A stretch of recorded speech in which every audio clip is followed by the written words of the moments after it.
प्यारे दोस्तों, बहुत बहुत स्वागत है आपका अपने चैनल सावित्री साथ अकेडमी में। फ्रेंड्स, आज मैं कुछ आपसे साझा करना चाहती हूँ। दरअसल मैं लेना चाह रही हूँ डिजिटल बोर्ड, और इतने ज़्यादा आपके कमेंट आए हैं। ठीक है, उस कमेंट पे एक पंक्ति मेरे मन में याद आ रही है कि हार गए तो चिंता क्या है, हार गए तो चिंता क्या है, इसको इतना गिनता क्या है, एक जीत के आगे इन सिक्कों का बस बजते रह जाना तय है, दिन का फिर से आना तय है, रातों का ढल जाना तय है। आपको एक गीत याद आता होगा कि छोड़ दे सारी दुनिया किसी के लिए, ये मुनासिब नहीं आदमी के लिए। ठीक है, तो और इसी इसी कड़ी में मेरा एक गीत मैं अक्सर सुनती आ रही हूँ, जिसको आप ज़रूर सुनना। जिंदगी के सफ़र में गुजर जाते हैं जो मकाम, वो फिर नहीं आते, वो फिर नहीं आते। इसके जितने भी अंतरा है ना, पूरे अंतरा आप सुनिएगा। ठीक है, आप याद करिए, आज ही सुनिएगा, वीडियो देखने के बाद आप सुनिएगा, आपको बहुत मोटिवेशन मिलेगा। तो मैं आपसे बताना चाहती हूँ कि मेरे को समझ में नहीं आ रहा है। मैंने प्रॉमिस किया था खुद से कि जब मेरा जीआरएफ हो जाएगा तो मैं डिजिटल बोर्ड जरूर लूँगी, लेकिन मेरा 7वीं बार नेट क्वालिफाइड हो गया। लेकिन मैं तब भी डिजिटल बोर्ड लेना चाह रही हूँ दोस्तों। मैं अपने आप को अपडेट करना चाहती हूँ। डिजिटल बोर्ड लेने का जो सबसे ज़्यादा एक रीज़न है, ये है कि छात्रों का समय बचाना। ऑनलाइन टीचिंग करने का मतलब ही होता है कि हम अपने छात्रों का समय बचाएं और कम समय में हम जितना ज़्यादा चीज़ें उनको बता पाएं सो बता पाएं। ठीक है, ऑफलाइन में जहां 2 घंटे कोई चीज़ पढ़ाने में लगता है, 1.5 घंटे लगता है, वहीं आप 30 मिनट में ऑनलाइन अपने छात्रों को अपनी बात बता के आप भी साइड हो जाते हैं। वो छात्र भी कम टाइम में पढ़ लिया, एकाग्रता से कर लिया, कोई डिस्टर्ब करने वाला नहीं है, उसका फोकस टोटली डिजिटल बोर्ड पे है। मैं हमेशा पीसी पे पढ़ाती आई हूँ, तो प्लीज़ आप कमेंट सेक्शन में बताओ कि मैं डिजिटल बोर्ड बताऊँ मैं कहाँ से लेना चाहती हूँ। 2 लोगों से मेरी बात हुई है। एक है क्रिएटर माइंड, उनके वीडियो में 1 साल से देख रही हूँ और काफ़ी अच्छा सपोर्टिव टीम है उनकी, मैं देखी हूँ। काफ़ी लोगों को रिव्यू उन्होंने दिखाया भी अपने चैनल पे। क्रिएटर माइंड पे गंधर्व सर हैं, उनकी वीडियो भी मैंने देखे हैं, गंधर्व वत्स करके, उनका भी देखा मैंने, युवाओं के लिए अच्छा कर रहे हैं। साथ में एक और हैं, ईड्यूस स्कॉज्ड करके कुछ ऐसा है, मेरे शायद वो इंदौर में उनकी टीम वर्क करती है डिजिटल बोर्ड के लिए। ये दो ही को मैं जानती हूँ, मैं ज़्यादा लोग को जानती भी नहीं। जो मेरे कुछ संपर्क में क्रिएटर हैं, तो पता नहीं, वीडियो के माध्यम से बोलना चाहूँगी मैं, या तो मैं राम पढ़ाते हैं, राम सर, मैं उनको भाई भैया ही बोलती हूँ राम को। हाँ, बात जब भी कभी हुई है तो भैया कह के ही बोली हूँ। तो यदि वो इस वीडियो को देखेंगे तो वो, यदि वो व्हाट्सएप पे ऑलरेडी हैं मेरे संपर्क में, तो यदि कॉल पे वो मेरे को बताना चाहेंगे कि हाँ मैं कहाँ से लूँ, तो प्लीज़ आप मुझे भैया एक बार कॉल करके बता देना कि मेरे को कहाँ से डिजिटल बोर्ड लेना चाहिए, क्योंकि आप ऑलरेडी वो डिजिटल बोर्ड पढ़ाते हैं। आप लोग भी जो दर्शक हैं, मेरी बात राम तक पहुँचा देना। एक चैनल और है HN हिंदी नारी करके, उनका भी मैम से एक बार उनकी टीम का मेरे को मैसेज आया था व्हाट्सएप पे, और एक बार उनका कमेंट भी आया था, यूट्यूब चैनल पे था, मेरे किसी वीडियो पे देखा था मैंने, तो उनको भी देख रही हूँ, उनकी टीम भी पढ़ा रही है। और बाकी हिंदी वालों का ही देखती हूँ, और बाकी देखने को तो बहुत लोग का है, लेकिन हाँ ये हिंदी वालों से थोड़ा सा लगाव हो जाता है, क्योंकि वो हिंदी पढ़ा रहे होते हैं, तो लगता है कि चलो ये भी अच्छा कर रहे हैं। ठीक है, अब मेरे दर्शकों से जानना चाहूँगी, क्योंकि यूट्यूब मेरी फैमिली जैसा है। यूट्यूब को मैंने कभी मेरे दर्शकों को मैंने सब्सक्राइबर्स नहीं कहा, मैं हमेशा आई हूँ, मेरा पहला लफ्ज ही निकलता है। प्यारे दोस्तों, बहुत बहुत स्वागत है आपका अपने चैनल सावित्री साहित्य अकेडमी पे। मैंने मेरा भी चैनल नहीं कहा कि मेरा है, ये चैनल आपका है, आपसे है, आपके द्वारा है, आपके लिए है। ठीक है, यूट्यूब फैमिली मेरी, चाहे वो व्हाट्सएप पे हूँ, मेरे एप्लीकेशन पे हूँ सावित्री साहित्य अकेडमी पे, या यहाँ पर हूँ, बेशक वो कभी आए ना आए, देखे ना देखे वीडियो, लेकिन जब मैंने उनको दिल से पुकारा, जब भी मैंने उनसे कहा है कि मुझे इस चीज़ का आपसे सजेस्ट चाहिए, मुझे आपसे मतलब कि आपसे गाइड चाहिए, तो आपके कमेंट आए हैं ज़रूर। और मैं कमेंट दिल से पढ़ती हूँ, सारे कमेंट पढ़ती हूँ। और इतने ज़्यादा आपने कमेंट किए हैं कि मेरे चेहरे पर फिर से वो मुस्कुराहट आ गई है। पिछले 3-4 दिन से मैं अपसेट थी, लग रहा था यार JRF क्या 2-3 मतलब 3-4 नंबरों से रुकना चाहिए था। और PhD मेरा करने का मूड था, तो इस बार मैं PhD में एनरोल हो रही हूँ दोस्तों। अब बहुत हो गया। अब मेरे को JRF की ना वो 50,000 की मेरे को नहीं पड़ी है, वो अब मेरे को यूट्यूब की सैलरी से लेना है।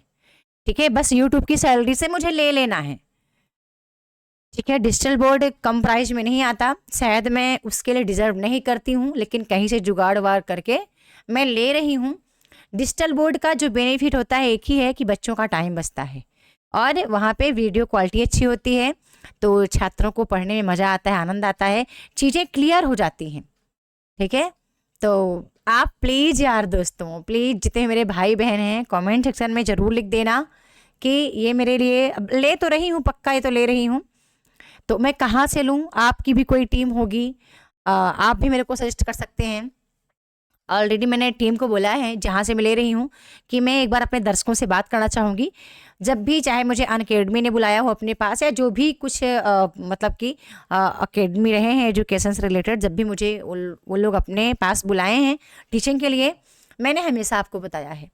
ठीक है, तो मैं इस चैनल को बेहद प्यार करती हूँ। चैनल को ही नहीं, यहाँ के दर्शकों से बेहद मेरा लगाव है। और शायद मैंने जितना भी हार्ड वर्क मैं करती हूँ, तो जब आपके प्यारे प्यारे कमेंट होते हैं ना, तो मेरा दिल बाग बाग हो जाता है, मैं खुश हो जाती हूँ एकदम से। मैं भूल, क्योंकि हाँ एक गुड न्यूज ये भी है, MPPSC का हिंदी का सिलेबस मैंने क्रमबद्ध बनाया है यार। यार जबरदस्त जो कंटेंट मैंने बनाया है, कोई नहीं बनाया आज तक, किसी ने नहीं बनाया, एकदम क्रम से सिलेबस के अनुसार। टाइम मुझे लगा, इस पर मेहनत भी करना पड़ा, लेकिन जब आप इस कंटेंट को देखोगे, जैसे कलरफुल आपने मेरा ई-बुक नेट का लिया था, बहुत ज़्यादा जनसंख्या में आपने मेरी बुक को प्यार दिया, ई-बुक को, वैसा मैं चाहती हूँ कि इसको भी आप लीजिएगा। ठीक है, और बहुत बेहतरीन मैंने बनाया है। साथ में CGPSC का भी बना रही हूँ, MPPSC का भी बना रही हूँ। मध्य प्रदेश की धरती पर चूँकि मैं जन्म ली हूँ, तो यहाँ से भी ज़्यादा लगाव है मेरा, यहाँ से के रग रग से वाकिफ़ हूँ मैं, और यहाँ के कवियों से भी मैं परिचित हूँ। ठीक है, उनको मैंने काफ़ी पढ़ा है, तो इसलिए उनको भी लिखना मेरे लिए कठिन नहीं था। ठीक है, अब आपको कमेंट सेक्शन में लिखना है कि जो मैं डिजिटल बोर्ड ले रही हूँ, बता दूँ वो डिजिटल बोर्ड 75 इंच का है, वो पड़ेगा 1,20,000 के लगभग, 1,20,000 के लगभग डिजिटल बोर्ड आएगा। 60 से 66 हज़ार तक का कैमरा है। ऐसे ही वायर माई का मान लीजिए 10-15 हज़ार के लगभग का लग सकता है, तो टोटल 2-2.5 लाख रुपए का खर्चा है। मैं इतनी भी डिजर्व नहीं करती इसके लिए, ठीक है, ना ही मेरी इतनी इनकम है कि मैं इसको ले पाऊँ, क्योंकि बच्चे भी पढ़ते हैं, घर परिवार सब कुछ मुझे ही देखना होता है, सब कुछ। ठीक है, ये बात आप जानते हो। लेकिन मैं सिर्फ एजुकेशन को थोड़ा सा प्रोफेशनल बनाने के लिए थोड़ा सा अपने आप को अपडेट करना चाहती हूँ। पिछले 5 सालों से मैं वैसे पढ़ा रही हूँ। कंपटीशन के दौर में मुझे लगता है कि मुझे डिजिटल बोर्ड पे आना चाहिए। 1 साल से मेरी मंशा थी। ऐसा नहीं है, जब मेरे छात्र कोर्स में आ जाते हैं तो ये पैसा भी मेरे लिए बहुत बड़ी बात नहीं होती दोस्तों। और आते हैं वो मेरे छात्र, बेशक वो 1,000 पे करके आए, 500 पे करके आए, 1,500 पे करके आए, वो 2-250-300 छात्र मेरे कोर्स में हर बार आए हैं। कभी कभी तो 400-500 छात्र भी आ जाते हैं। दोनों भाई बहन मेरे वो आएंगे और मुझे विश्वास है कि आएंगे, क्योंकि उनको पता है कि यहाँ पर वही चीज़ पढ़ाया जाता है जो कि पेपर के लिए इम्पॉर्टेंट है। और ये डिजिटल बोर्ड में कोर्स में ही बेहतरीन करने के लिए जो क्लासेस में भी जो मैं न्यू PDF अपडेट की हूँ, प्रश्न उत्तरी की मेरी ई-बुक बनाई हूँ 2018 से लेकर के 24 तक के बनाई हूँ मैंने, बनाया हुआ है विथ एक्सप्लेन। उसको पढ़ाने के लिए मैं चाहती हूँ इन चीज़ों को मैं डिजिटल बोर्ड पे पढ़ाऊँ, क्योंकि मेहनत मैंने वाकई में किया है, मेहनती मैं रही हूँ, शुरू से रही हूँ। तो प्लीज़ आप कमेंट में लिखोगे तो मुझे बहुत अच्छा लगेगा।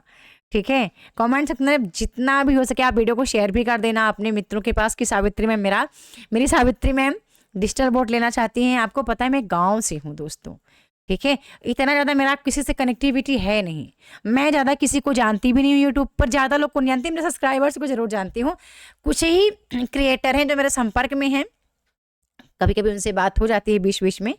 ठीक है, या फिर जब मैं हार रही होती हूँ या मैं दुखी होती हूँ तो ज़रूर उनके कमेंट आते हैं कि मैम आप परेशान मत होइए, आप ज़रूर आगे बढ़ेंगी और जो भी समस्या है वो ठीक हो जाएगी। उसमें से एक है स्मिता मैम, मेरे दिल में बसती हैं सच में।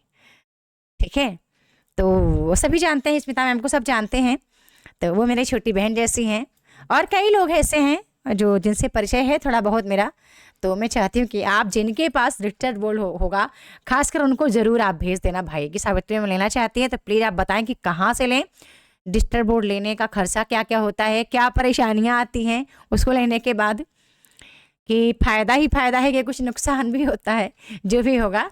खैर बहरहाल जो भी होगा उसको तो झेलना पड़ेगा, सीखना है तो कुछ तो करना पड़ेगा। और मैं अक्सर सीखी हूँ क्योंकि मैं सीख ही रही हूँ, शिक्षक होने के नाते सीखना तो पड़ेगा मुझे, तभी तो मैं कुछ कर पाऊँगी।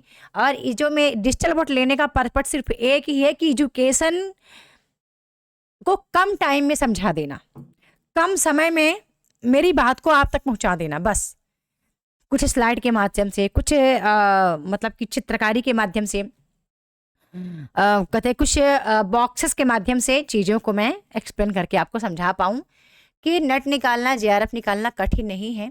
यदि मैं न टाइम दूँ, मैं अपने घर के काम के लिए, बच्चों के लिए और घर चलाने के लिए न पढ़ाई होती, तो शायद मैं दूसरी बार जब मेरा नेट निकला था तो मैं टॉप रैंक पर होती। इस बार भी मैं टॉप रैंक पे होती, क्योंकि इस बार मेरा हिंदी में 78 प्रश्न मेरा सही हुआ है। ये भी मेरे लिए बहुत बड़ी बात है। जो मेरे 4 से 5 प्रश्न हिंदी के गलत हुए हैं, ऑलरेडी मुझको आते थे। मेरा टारगेट 90 प्रश्न का था, हिंदी में मेरा टारगेट ही 90 प्रश्न का था। और मुझे इस बात का गर्व भी होता है खुद पे कि हिंदी में वाकई मेरी पकड़ अच्छी है। ठीक है, बस हाँ, पेपरों के लिए टाइम में नहीं दे पाती थी, तो बहरहाल इस बार मैं उसको भी करूँगी। और पता नहीं, अभी तो मेरा मूड नहीं है कि मैं क्या करूँगी, बस चैनल की ग्रोथ के लिए काम करूँगी। और जो मेरे कोर्स में आ चुके हैं, जो मुझ पर ट्रस्ट करते हैं दिलो जान से, उनके लिए पहले काम करूँगी, उनको आगे आगे ले जाने का काम करूँगी। क्योंकि जो कहते हैं ना, जो छत पे जिसका पताखा फहराता है, उसको चढ़ने के लिए सीढ़ियों की ज़रूरत पड़ती है, और वो सीढ़ी का काम एक शिक्षक ही कर सकता है। बाकी छत पे फिर आप अपना परचम लहराते रहें। तो वो सीढ़ी में बनना चाहती हूँ, छत तक आपको लेके जाना चाहती हूँ। ठीक है, तो इस वीडियो का मतलब यही था कि प्लीज़ आप लिखिए कमेंट सेक्शन में डिजिटल बोर्ड मेरे लिए लेना कितना सही रहेगा। आपको मैंने बता दिया कितना खर्चा आता है इस पर। और साथ में ऐसा नहीं कि मैं इतनी ज़्यादा, मतलब उसको लेने के लिए मैं बिल्कुल हाँ है ही पैसा नहीं, थोड़ा सा मेरे को संघर्ष करना पड़ेगा तो ही मैं उसको ले पाऊँगी। पर मैं अभी लेने का मेरा मूड है। ठीक है, मतलब टाइम रहते ही, आपके पास भी टाइम ज़्यादा नहीं है पढ़ने का, तो प्लीज़ दोस्तों जितना कमेंट करोगे आप शेयर कर देना अपने मित्रों के पास वीडियो, ताकि मेरे डाउट क्लियर हो जाएं कि हाँ मुझे लेना चाहिए। ठीक है, और मेरी दिल की इच्छा है यार, कमेंट भी आप अच्छे अच्छे करना फ्रेंड्स। ठीक है, धन्यवाद। हाँ, मुझे आपके कमेंट का इंतज़ार रहेगा।